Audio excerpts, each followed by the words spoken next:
আরামবাগের বিজেপি প্রার্থী অরূপ কুমার দিগর তিনি সিপিআইএম কর্মীর বাড়িতে চলে গেলেন। গিয়ে কি বললেন জানেন? বললেন তৃণমূলে ভোট দিলে দুর্নীতি, সিপিআইএম এ ভোট দিলেও ভোট ভাগ, বিজেপিকে ভোট দিন। দেখুন কতটা শোনায়। তৃণমূল ভোট দরকার, সেখানে যদি ভোট ভাগাভাগি হয় বিদেশে তৃণমূলই লাভ, একটু মাথায় রাখি। আরো মারাত্মক সর্বনাশ, বিজেপি সর্বনাশ করে, বিজেপি আসলে দেশের উন্নতি হবে। আপনার বাড়ি হচ্ছে সেটা মাথায় রাখি।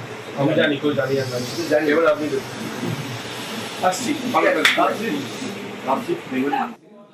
বললেন যে তৃণমূলও দুর্নীতি করে, বিজেপিও দুর্নীতি করে।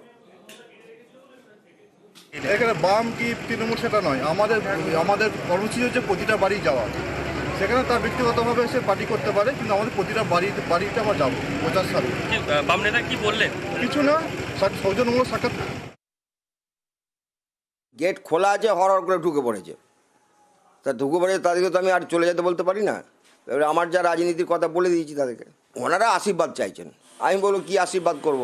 বিজেপিও দেশকে ধ্বংস করছে, তৃণমূলও দেশকে, রাজ্যটাকে ধ্বংস করছে।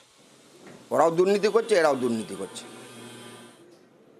পাহাড়ে ইতিমধ্যেই দার্জিলিংয়ের ক্যান্ডিডেট হয়েছেন তৃণমূলের গোপাল লামা।